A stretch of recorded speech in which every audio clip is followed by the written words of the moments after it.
Welcome in, everyone. Today we're diving into Manor Lords. This is a beautiful medieval city building game, and I'm really excited to share some early access content with you. So hit the subscribe button, leave a like, drop a comment down below with your thoughts and what you'd like to see more of. And big shout out to Hooded Horse for providing me with early access. In this video, we're going to be starting a new medieval village, so you'll get an early look at the game as well as some tips on things that I've learned in my limited time playing. So here we are at the main menu, and we're going to go ahead and start a new game. This is where you can customize the experience. We can pick a portrait, rename the character, and design our own coat of arms. So I'm going to go ahead and pick this gentleman here and rename them to Slay. I've also taken the time to go ahead and create a very basic coat of arms using my logo, or you could take the time to design your own given the functionality here in this menu. Next up, we need to decide on our scenario. First, we have the Rise of Prosperity.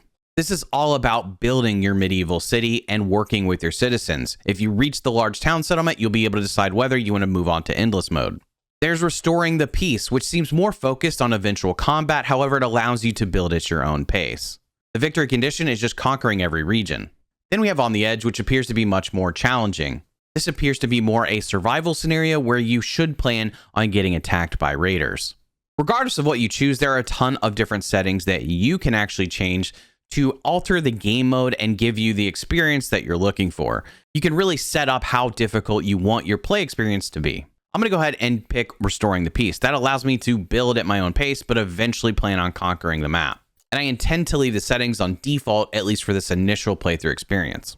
Now, this game is absolutely stunning. You've probably noticed that from some of the videos and things that have popped out already. Now, without really changing any settings, I noticed that I could spawn in different places. And this is going to be important because you'll need to be checking on resources and things like that, something I didn't do a very good job of here. It's important because you want some of your resources to be near your village, or you just need to plan accordingly. But this is your region and the overall map. You can see a bunch of territories that can be claimable later on.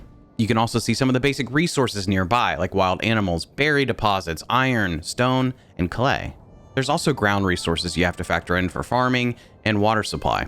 So we have our small little village here with some homeless tents, some supplies, and a hitching post for our ox, which is primarily going to be our logistics vehicle for moving supplies around, especially for construction. I'm going to go and get a logging camp up because that is obviously going to supply us with timber, which we'll use to build everything that we need. The pathing in the game is actually pretty nice, and it will help with efficiency. I think one thing I love about Manor Lords so far is just how smooth everything seems to go together. So I'm going to plan a little bit of space to build off of. This is helpful, especially when you start putting in houses, because you can use the roads as sort of guides to where the houses are going to go. Something I was excited to see that wasn't available in the demo is also a tech tree. By the way, we need to rename our town. We're going to go with Slayton because, of course. Now, the tech tree is pretty interesting. It's got some decisions you need to make that are going to help your overall progression. But each wing of this tech tree applies to different areas. It could be something having to do with farming, military, and so on. There's also the policies tab, which we'll get into a little bit later. Some of this is still under construction. And then there's the production tab, which may be locked right now for early access. So we're going to go ahead and put in our little hunting lodge here so that we can start gathering some food off of this wild animal resource nearby. Now, while we're talking about resources, let's go over some of the basics of what you see at the top. First of all, we have families that are designated for construction. These are basically unemployed families that aren't already tied to a certain building. You'll also be able to see how many families are assigned to jobs, your overall population, and your approval rating, which will contribute to growth. So that's pretty critical if you want to continue to expand. You also have public order, which is important, especially later on. You have your regional wealth, which will be significant in trading, livestock, which is our oxes and stuff like that for transporting goods, and then the number of months before supplies run out, specifically focused on food and fuel. On the right side of the city name, you have all of your resources broken down into categories. And then everything by my icon on the right comes into play a little bit later when you build your own manor, start collecting taxes, and have influence in the region. Now, of course, in the build menu down at the bottom, it's arranged by categories. So you have a bunch of different things you're going to be constructing. Something important to keep in mind is that buildings that require employment actually employ families. So when you click on a building, you can assign a family and they will kind of run that specific task. And eventually that family may request a market stall so they can basically trade goods with other community members. You can also click the advanced tab under a building and actually select the work area you want them to focus on. This could be helpful with certain tasks like woodcutters, so you can clear areas to later build on. Now, obviously, we've covered some of the basics, so let's get into actually building up this area. First thing I'm going to do, because I've played City Skylines so much, is start working on infrastructure. But before I forget, we also need to check on resources because we do need to add a well before we start getting into housing. Now, what's a little bit concerning for our village so far is that the resources aren't great, especially when it comes to farming. Emmer, which has to do with wheat, is not really super close, but not too far away. That's something that might be one of our primary drivers for food. Flax isn't so great, neither is barley, but at least rye is nearby. In the meantime, we probably ought to go ahead and assign a family to the hunting camp to start hunting the animals nearby. You can set the limit that you want them to hunt at, so you don't wipe out the population entirely because it could come back. Looks like we've received a message from our good friend Hildebolt, who seems a little bit concerned about some rumors. So we're going to go ahead and respond with, you have no rightful claim to some of the territories he seems to be trying to claim. One feature that I absolutely love about Manor Lords that I knew in the demo I loved was the house building. You draw out your area and it will sort of autofill to the space allotted. It also gives you options for things in the backyard that you can control after the house is built. On some of those funky shaped lots, you even get the option of adding an additional space for more residents on that piece of property. Now, something that I've learned in my limited time playing is that the markets are even more important than I realized, because they're actually going to provide space for the villagers to actually share goods, but they also are a factor when upgrading your homes. It's important to recognize that this is sort of like based off proximity to the market as well. If they don't have all the options at that particular house, your house may not be upgradable, but part of that is expected. So I think it's helpful to recognize that some of the houses that are further away from markets may not get the option to be upgraded, or at least not as upgraded as far as some other houses that are closer to the market. Now, kudos again to the dev because these animations are awesome. It's really cool to see the amount of detail in Manor Lords across the board. It's just a very immersive experience to see this much detail added to the game. Now, when you pull up the house information, you're going to be able to see what they have access to. This will actually factor into being able to upgrade the house later. You can see what armaments are there as well as what they have in their supply and, of course, the family living there. But more importantly, you can also set up what sort of work area they have in their backyard, which is lot size dependent. You'll be able to do some basic things at the level 1 housing, but as you upgrade this house, it'll be able to do other things that are more important for the longevity of your village. So for now, we're going to add some food variety in the form of carrots. Now, something that I learned the hard way is that rain can destroy some of these supplies sitting outside. So I'm going to go ahead and put a granary in. I'll put a family in charge of the granary, and they'll make sure that food is not kept outside. I'm also going to go ahead and add a woodcutter hut. That way we can start getting a supply of firewood a little bit more steadily. Because again, our main things that we have to maintain to at least keep people somewhat happy would be food and fuel. And of course, we do have some folks that are still homeless, so it's important to keep your housing up to date. I'm going to go ahead and add houses, and I will probably end up overdoing this. The point being that as people move in, they can go ahead and get in a house and situated. Eventually, this will get rid of our homeless tents as well. Now, the pacing for Manor Lords is much like many other city builder or resource management games. It's not overly fast. You can always control the timing in the game, but overall, you'll want some patience and you'll want to really strategically decide how you go about things. If you zoom past too much, you may miss some important things you need to be doing to make sure that your village is set up for some success. Now, as I mentioned before, the approval rating helps dictate how many people are moving in. And we're still trying to get people out of the homeless tents and into houses since we only have 3 houses fully complete. I'm going to use some of the housing lots to fill up some of these awkward spaces and give us enough room for some more carrots maybe, or maybe something else. Once we get rid of the homeless issue, our approval rating will go up, giving us a higher likelihood that we might bring in some new people. And that'll be important because we're going to have more jobs than we do people very soon. So it can be a little bit of a slow burn to get the people necessary in to expand your village appropriately, along with giving yourself enough resources to continue to grow and have what you need to make certain things. Because we're getting into the ballpark of needing things like planks, which is going to require another hut where they're going to focus specifically on that. But the benefit is if you are able to generate some of these extra resources, you can trade some of that away, exporting it to make money. I'm also going to go ahead and add a storehouse to hold some of our raw supplies. This will again be important to make sure nothing gets ruined out in the weather. Now I have the cosmetic change on for night and day cycles just for this specific type of moment. But with all the progress we've made, we've unlocked a new development point for our village. So let's take a look at what options we have available. So like I mentioned before, they come in different categories. So we need to find something just to help us sort of maintain.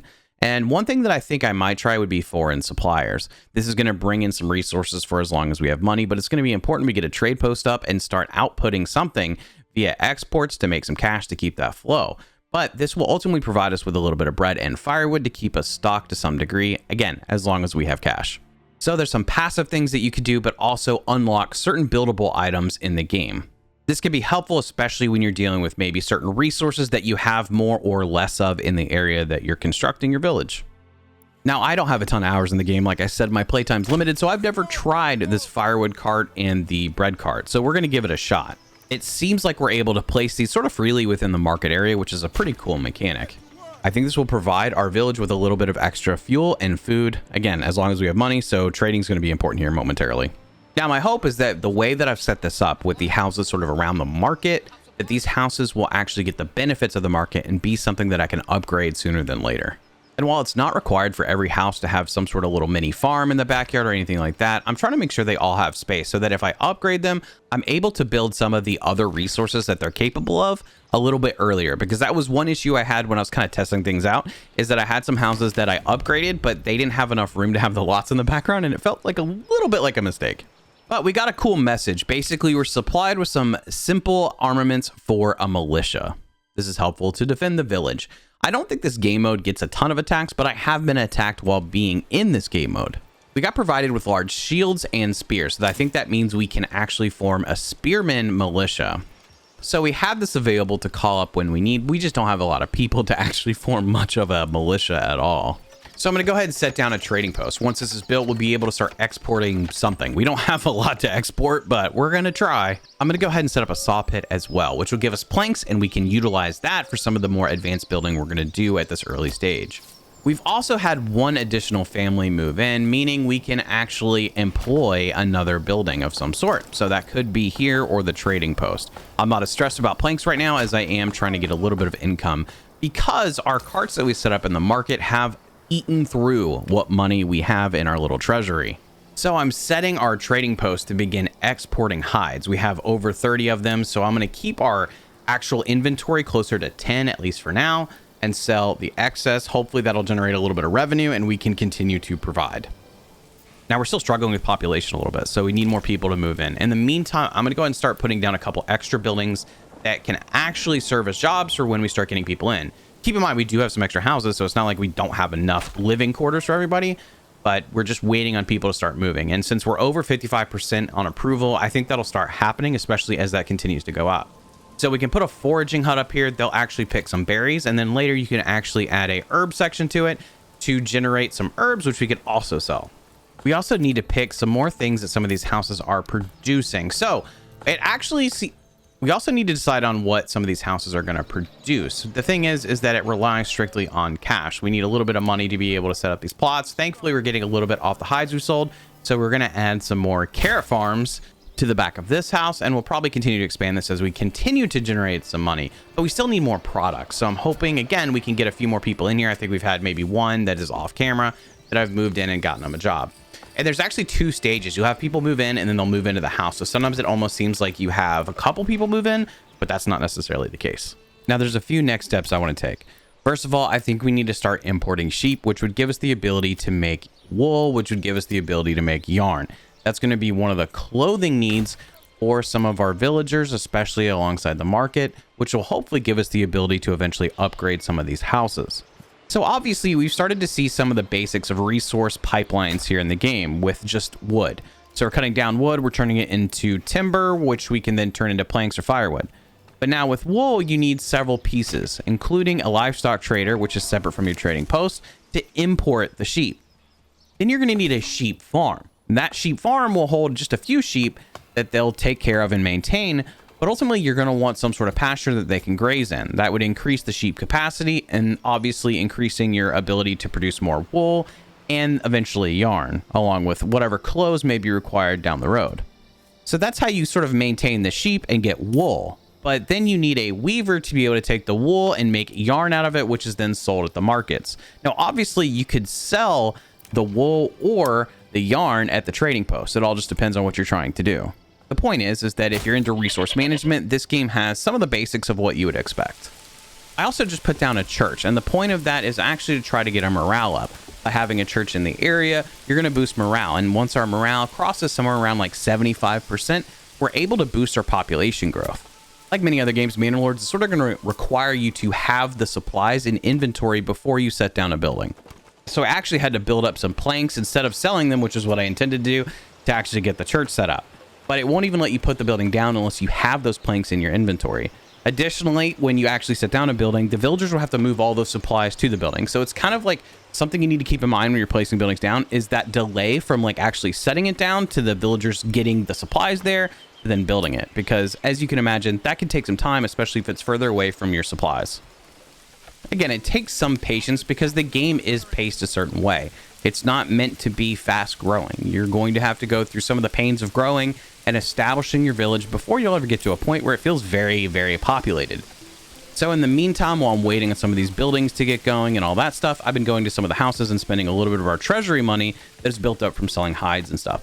And with that, I've been going in and setting the houses like production focus. So whether that's vegetables or whatever, and that has actually supplied our market with a little bit of additional food, keeping us sort of afloat.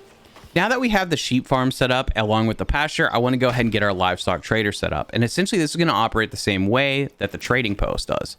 You're going to be able to pick the sheep and say how many sheep you sort of want in your inventory, and then you'll slowly accumulate those sheep, but it's going to come at a cost.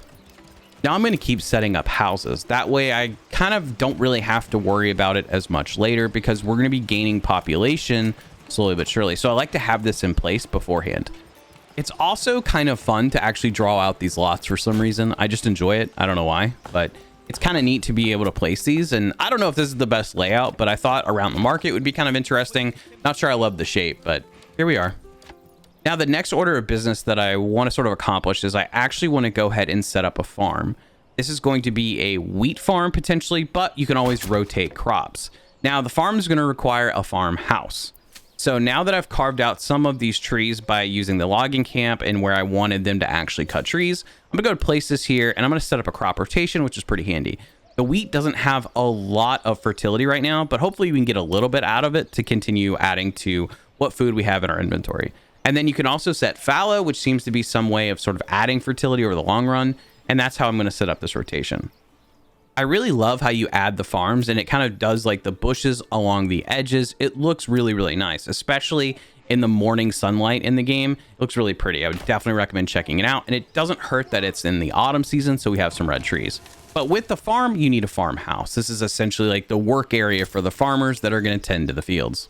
Now, in my experience, this is often where I've sent like just extra families to work, especially if the fields get so big, because it seems like Manor Lords needs pretty large fields to be able to produce enough to actually supply your village for, you know, a long time, especially if your population is growing. And something I did not notice is that there's actually a broken down windmill over here and a granary, which is kind of cool. And it looks like you can rebuild those. So I don't know if that's going to save me resources in the long run, but that's kind of nice. So maybe we can incorporate these in our village later. Because it wouldn't be so surprising for us to use a large area like over here to set up a bunch of fields. So we've got our livestock trading post set up. I'm going to go ahead and have a family start working here, and we're going to start importing some sheep, which cost about 30 coins per sheep. That's not a lot of sheep when we only have 76 coins. So we're going to have to pace ourselves a little bit at how much we're bringing in. But hopefully if we can maintain some exports, start building up a little bit of more money, we can get to a point where we can populate this field and actually start bringing in plenty of wool that can then be exported. Now I have to step back and take a moment to, again, just talk about how beautiful this game is, because the more I play it, the more I just see the little details added to it. And the fact that all the seasons are just sort of beautiful in their own way, and you see that sort of progression happening is awesome. Not to mention the weather affecting things is really, really cool. So I love how everything just sort of works together into like a really immersive experience. Now, jumping forward towards the end of winter, I get a notification. This is a new message coming up saying that there's some raiders near. Now, in my other playthrough, I actually had the raiders attack without this warning as far as I remember. At least I don't remember getting the message. So this is kind of neat. It gives you something to prepare for, but it's a year away, so I'm not too stressed about it. We've already set up our army, which is now about 20 men.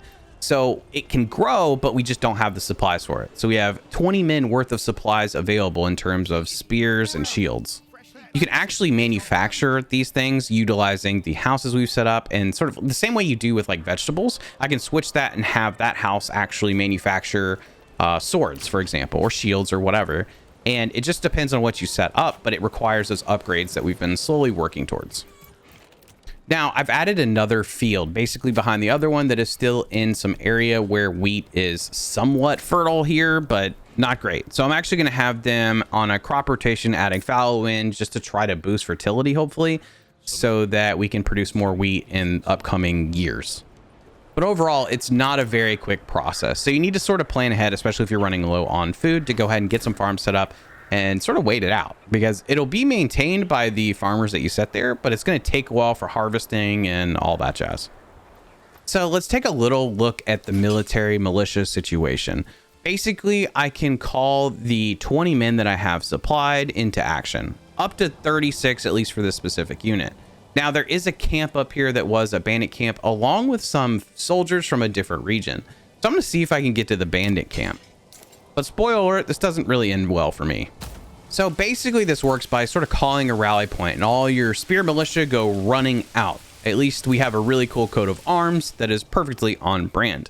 We're going to send them pretty far away from our actual village, which is a little bit of concern because obviously the fatigue that they're going to experience by getting there is going to lower their effectiveness. And I don't want all these guys just to get destroyed. I also don't want them to run into enemy. I also don't want them to run into that other army that's out there. I just want to try to kill the bandit camp and come back. Just simple mission. So meanwhile, I'm trying to build up my sheep supply, get wool manufacturing happening. I've already got a weaver, so hopefully yarn is on the way. And these guys are just running full force Gump all the way to this bandit camp over here. And what I keep noticing is that their stamina is just disappearing. So I give them a little bit of time just to sort of stop and try to recoup, or at least make sure they're recouping. So about 2 months have gone by and they finally made it. I'm going to have them post up outside, rest a little bit, just in case there's like some sort of jump thing that happens here where there's a couple bandits hiding in the tents. And I hit fast forward and I just watched this happen. There is no way that while I stopped and had this on fast forward, this other army came in and just walked past it and it was done. So my poor little militia just ran 2 months over here just to get it swiped from them. That is amazing. So for now, our militia remains undefeated, but I think that's a good place for me to start wrapping up.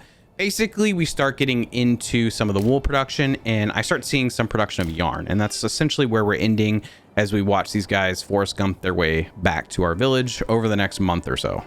So if you guys enjoy this video, I hope to make a couple more in the early access period so you guys can see the overall progression of our village in these YouTube videos. So be sure to subscribe, leave a like, and drop a comment down below with your thoughts, and I'll see you next time.